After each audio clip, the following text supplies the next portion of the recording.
By the summer of 1750, more than a year had passed since the conclusion of the War of the Spanish Succession. With the war over, the maritime powers of Europe looked to their overseas trade fleets and merchantmen to refill their depleted treasuries. However, the war's end brought forth an unintended side effect. Hundreds of now unemployed sailors who had fought as privateers for both sides in the war now turned their talents for sailing and commerce raiding towards personal gain. Piracy became rampant on the high seas, especially in hotspots like the West Indies and Madagascar. These men, and even some women, sailed under the Black Flag, owing allegiance to no country or monarch, and making their fortunes by terrorizing the sea lanes in search of lucrative merchant ships to rob. In this video, we'll be exploring the story of the final, most well-known phase of the Golden Age of piracy, examining the fascinating lives and tales of infamous and notorious pirates of the post-Spanish succession period running from 1715 to around 1726. And we'd be remiss to not arm you with something from the current Golden Age of piracy online, that being a special offer from our sponsor today, NordVPN, at nordvpn.com/kingsandgenerals. These days, you constantly need to send your personal and financial information to all sorts of people and places over the internet. And like a Spanish treasure fleet, those data packets are lucrative targets. The solution is end-to-end encryption, included as standard and only one click away with NordVPN. Encryption means only you and the data's final target can make anything of it, meaning thieves, data brokers, or even government surveillance will have a very hard time unpacking your data and using it to harm you. You can bet the Spanish wish they had this, and the peace of mind extends even further, since NordVPN also protects you against the internet's figurative sea monsters, such as viruses, malware, and phishing attacks, pun intended. It's all seamless, running in the background on all your devices for complete security and privacy. NordVPN has plenty of fancier uses too, but why not discover those for yourself while taking advantage of this special offer? Claim 4 months of extra coverage for free on your 2-year plan when you sign up at nordvpn.com/kingsandgenerals. They offer a 30-day money-back guarantee, so there's no risk in giving it a go. That's nordvpn.com/kingsandgenerals. In the summer of 1701, the War of the Spanish Succession broke out in Europe as a great power contest to determine whether the throne of the Spanish Empire would remain Habsburg or transition to the House of Bourbon. In May 1702, England's new monarch, Queen Anne, issued a proclamation designed to boost Britain's depleted naval strength. The proclamation authorized the use of privateers to harass the merchant shipping and overseas commerce of France and Spain. Generally speaking, privateers were civilians, privately owned vessels that governments would commission in wartime by special letters of marque to attack and capture the shipping of enemy nations. Issuing letters of marque to privateers was seen as a much cheaper alternative to building up large and expensive war fleets. Theoretically, privateers could serve as auxiliaries to regular naval forces, but their chief role was restricted to commerce raiding. In the long course of the War of the Spanish Succession, British and American privateers were immensely successful, capturing more than 2,000 ships as prizes. In 1713, England exited the war through the Peace of Utrecht, which transformed Great Britain into the dominant maritime power of Europe. England was triumphant on land and sea. However, the war's end suddenly meant unemployment for large numbers of sailors who had served as privateers for the British Crown. The Royal Navy, bankrupted by 12 years of war, rapidly demobilized its fleet, mothballing warships and dumping nearly 3/4 of its manpower, over 36,000 men, in the first 24 months after the signing of the Peace of Utrecht. Privateering contracts suddenly became worthless. Privateer warships were tied up at docks, and their unemployed crews spilled out onto the wharves of England and the Americas, forced to beg for work while the merchant captains cut their crew wages by over 50%. Those sailors fortunate enough to find work on a merchant ship barely made ends meet, surviving on 22 to 28 shillings a month. Making matters worse, peace with Spain did not bring peace to English sailors finding work in the West Indies. Spanish Coast Guard vessels, known as the Guardas Costas, prowled the waters of the Caribbean, seizing English vessels passing to and from Jamaica and declaring that they were smugglers if so much as a single Spanish coin was found on board. However, they always found illicit coins, since the Spanish dollar was the de facto currency in all of England's Caribbean colonies. In the first 2 years of peace, 38 Jamaican trading vessels were seized, costing the owners nearly £76,000 in losses. When the crews resisted, the Guardas Costas often killed a few sailors in retribution, while the rest would spend months or even years in Cuban prisons. In summary, the Caribbean had become even more dangerous in peacetime than in war. Impoverished mariners crowded the streets, taverns, and boarding houses of Port Royal, Jamaica, angry at their treatment by the Spanish Guardas Costas and frustrated by inaction from their own British government. Losses to the Spanish meant English merchantmen sent out fewer vessels from Port Royal, and as a consequence, there was an acute lack of job opportunities for unemployed sailors. English mariners captured by the Spanish, some more than once, were tortured and abused by their captors as their finances were pinched by their employers, who made up for shipping losses by simply not paying their sailors during time spent in Spanish prisons. Fed up with Spanish abuse and British neglect, large numbers of sailors and ex-privateers now turned to piracy.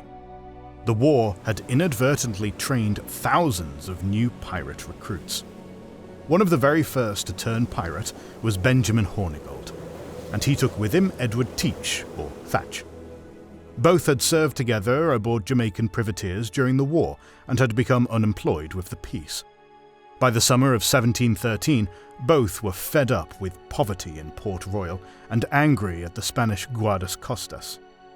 Hornigold convinced Teach and a number of former shipmates and drinking buddies to put their privateering skills to good use and solve both problems. They would go back to attacking the Spanish, while simultaneously enriching themselves. All that was needed was a small ship, a few good men, and a secure base from which to operate.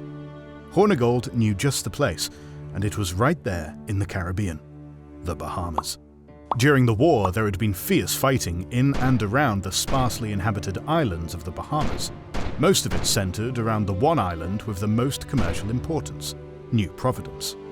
In 1703, a Franco-Spanish expedition had virtually destroyed the island's only major settlement, chief harbour, and seat of government for the Bahamas, Nassau.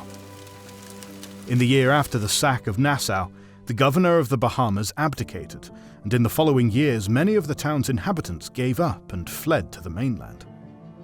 As the population steadily declined, no effort was made to re-establish a colonial government in Nassau. Then, in 1713, the pirates moved in. When Hornigold and his party stepped onto the beach at Nassau, they found not a town, but a collection of partially collapsed buildings, overgrown with scrub and tropical vegetation, gathered around the burned-out shells of a church and a fort. On the whole island, there were probably less than 30 families living in hovels and rudimentary houses, barely eking out a living through fishing, tree cutting, or salvaging the remains of ships wrecked on the island's treacherous shores. Hornigold knew that he'd made the right choice. The men organized themselves into 3 bands, building 3 large wooden boats capable of carrying 30 men.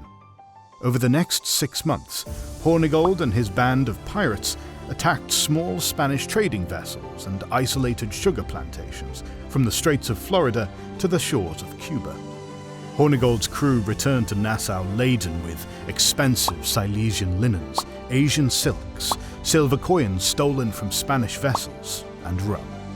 Together, Hornigold's crew brought cargoes worth £13,175 into the ruins of Nassau. Other former privateers who turned to piracy soon followed in Ben Hornigold's wake. The island was at the center of heavily traded sea lanes between the Spanish possessions to the west, the North American coast only a short sailing trip to the north, and the European trade routes between France and England and their rich sugar colonies in the West Indies. By 1715, more than 2,000 ex-privateers had invaded New Providence in the wake of Captain Hornigold.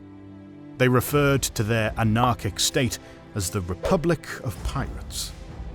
By the following year, 1716, the pirates based in Nassau and New Providence Island had become a menace to the mercantile shipping from the coast of Maine to the Spanish Main. But even this was only the beginning of a revived pirate war on the civilized world.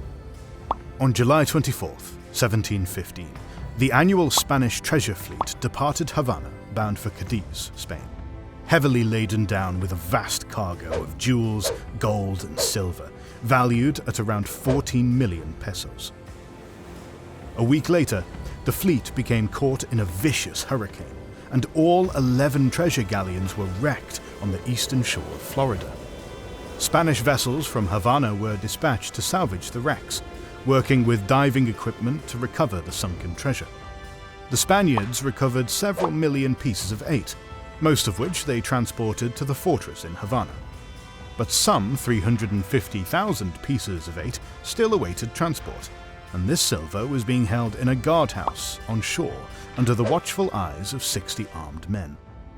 Unbeknownst to the Spanish, several ex-privateers in Jamaica, including Henry Jennings, Benjamin Hornigold, Edward Teach, Charles Vane, and Samuel Bellamy, had learned of the salvaging operation, and they set sail in 5 ships for the coast of Florida.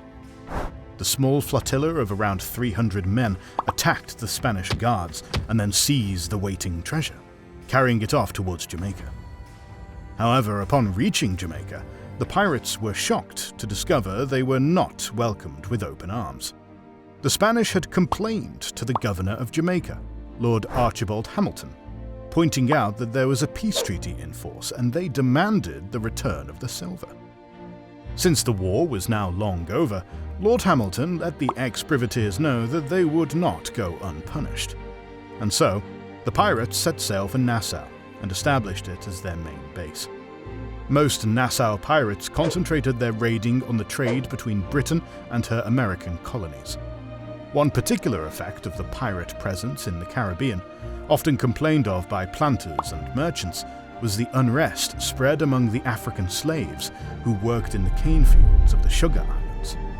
These enslaved peoples, hearing rumors that they would be welcomed in the Pirate Republic, ran away from their plantations in ever-increasing numbers, bent on becoming pirates. Inevitably, as the Pirate Republic on Nassau flourished, powerful personalities and dominant figures arose from the ranks of the brigands who flocked to the free life on the island. Among the most notorious of Nassau was Edward Teach, soon to become immortalized by his terrifying nickname, Blackbeard, and who would be wanted by the authorities from Honduras to Nova Scotia. Bloody and cruel, Blackbeard was a terror not only to his victims, but even to fellow pirates who consorted with him in the taverns and brothels. On November 28, 1717, Blackbeard and his crew captured a 200-ton French slave ship off the island of Martinique, which was renamed Queen Anne's Revenge. Blackbeard terrorized the West Indies during his raiding spree aboard the Queen Anne's Revenge. Other pirate captains were also fearsome figures. Charles Vane specialized in preying on shipping bound for North American ports. Vane would often sail with other pirate captains in a flotilla, regarding this as the most effective means of ensuring numerical superiority when attacking their prey. Vane never allowed his lust for women, rage, or drink to cloud his vision, and he enjoyed years of success as a Nassau captain because he knew when to fight and when to run. Perhaps one of the most successful pirates of the post-Spanish succession period was Samuel Black Sam Bellamy, who is believed to have plundered over $130 million in loot. Well-mannered, Sam Bellamy dressed flashy like other pirates, and was known for carrying 4 dueling pistols in his sash. Like many of the other pirate ships of the day, Black Sam's crew was considered very democratic, organizing votes to elect men into vital crew roles. Bellamy usually pirated with 2 ships, one heavily armed and the other smaller and more maneuverable to block ships and easily capture them. His balanced and coordinated attacks meant he took many ships with their cargoes fully intact. After participating in the pirate raid on the 1715 Treasure Fleet salvage operation, Sam Bellamy partnered with Ben Hornigold and Edward Teach aboard the ship Marianne. However, by the summer of 1716, Hornigold's crew had become annoyed that their captain refused to attack ships flying English colours, and voted to depose both him and Teach from command. Sam Bellamy was then elected captain of the remaining 90 crewmen. After captaining the Marianne for a while, Bellamy came upon the ship Sultana, capturing her and converting her into a 26-gun galley, which he took command of as his flagship. In late February 1717, Bellamy attacked the 300-ton, 18-gun slave ship Whydah Galley as she passed through the Windward Passage between Cuba and Hispaniola. She had just completed the second leg of the Middle Passage in the Columbian Exchange, dropping off 500 slaves in the Caribbean and picking up boatloads of gold, treasure, and fine goods to return to England with. After a fierce 3-day chase, the Whydah's captain, Lawrence Prince, surrendered the ship without a struggle. After capturing the ship, Bellamy stayed true to his reputation as the Robin Hood of the seas and traded the Sultana to Captain Prince for the Whydah Galley, which he made his new flagship.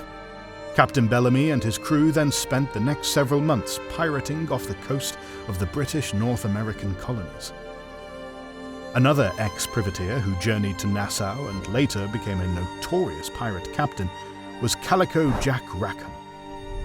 A brash figure fond of splashy waistcoats, bright ribbons and colourful breeches, Jack Rackham was initially elected quartermaster of Vane's ship, the Ranger.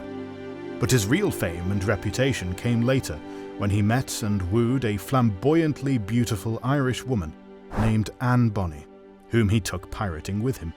Anne Bonny came to Nassau in 1715 or 1716 as the wife of a poor young sailor. Although only 16 at the time, she yearned for the adventure of life at sea, and despite her married state, she often sought out the company of pirates like Vane, Blackbeard or Hornigold, drinking with them and soaking up their way of life. When she met and eventually fell in love with the swaggering Jack Rackham, she fought by his side as fiercely as any male pirate. Not all pirates were competent. There was, for example, the case of the gentleman pirate, Stede Bonnet, who turned to piracy to escape his unhappy marriage life. As a member of a good English family and the owner of a successful sugar plantation in Barbados, Bonnet was regarded as a gentleman by his peers on the island until he suddenly announced his intention to become a pirate. Bonnet soon christened his sugar trading ship as the Revenge, and then went out to join the Pirates of Nassau. He would eventually fall in with the crew of Blackbeard. Although popular culture from the past 3 centuries has depicted the pirate's life as a swashbuckling adventure, the reality was far from the truth.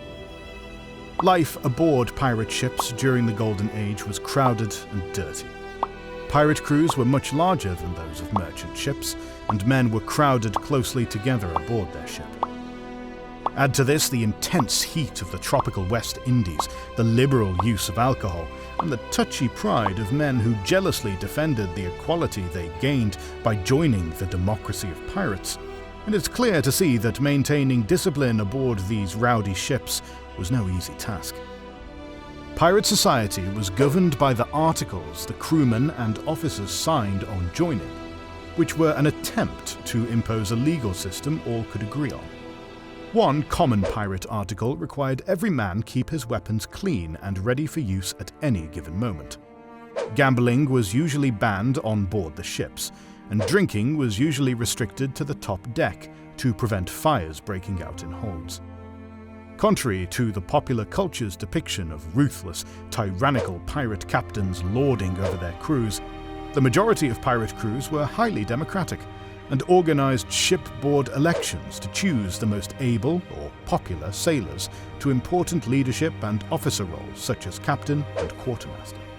These elected officers could just as easily be deposed by the crew they commanded. The makeup of pirate crews was diverse, with men hailing from all backgrounds and races. Among the pirate crew's ranks were escaped slaves, men disgraced or scorned by civilized society, penniless ex-privateers, and impoverished sailors, with some even possessing former military experience. Pirate crews needed frequent replenishing. Most men sailing under the Black Flag were volunteers, but casualties from disease, combat, accidents, and occasional desertions took their toll. Since able seamen, maritime carpenters, coopers, and navigators were preferred, pirates sought recruits from among the crews of the ships they captured.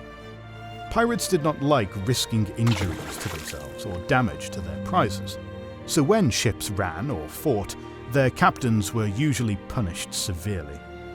The pirates would then try to persuade the rest of the men to enlist in their crews. The pirate captain or quartermaster might make valid arguments to their captors regarding the merchantmen's poor treatment and underfunding by their captains, which usually persuaded many to join their ranks. The actual capturing of prizes by pirate ships has also been embellished by popular culture. Pirates seldom surprise their prey. Rather, they boldly announce their arrival with a shot across the enemy ship's bow and displaying the Black Flag.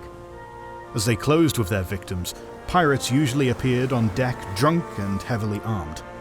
Alcohol would temporarily boost the pirates' courage and dull the pain of wounds. Frequently, they would dance about the deck to music provided by the ship's musicians, waving their weapons, shouting war cries and growling, and often shouting insults at their prey. Though most pirates had fearsome reputations as eager fighters, they really had little to gain and much to lose from combat. The pirates' intimidating appearance was usually enough to frighten their prey into surrendering before a fight ever broke out. If the target tried to run, however, the pirates would give chase, attempting to disable her before closing in for the kill. If the enemy crew resisted further, the pirates would then jump onto their enemy's decks and engage in bloody close-quarters boarding action. By the end of 1717, the Nassau pirates had so savaged Caribbean shipping that the British government was beginning to take notice of their sharp drop in commerce. It was one thing for the pirates to be raiding commercial shipping of the Spanish or the French, but when these rascalous pirates of the Nassau began severely hurting British trade, the government of King George I took notice. As the situation in the Caribbean worsened, and it became apparent that the Royal Navy would not or could not suppress the Nassau pirates, a syndicate of British merchants joined together to deal with the problem. Soon enough, this consortium had formulated a bold plan to restore order to Nassau and defeat the pirates of the Caribbean. More videos about history's greatest rogues and adventurers are on the way. To make sure you don't miss that, please consider liking, commenting, and sharing. It helps immensely. Our videos would not be possible without our kind patrons and YouTube channel members, whose ranks you can join via the link in the description to know our schedule, get early access to our videos, access our private Discord, and much more. This is the Kings and Generals channel, and we will catch you on the next one.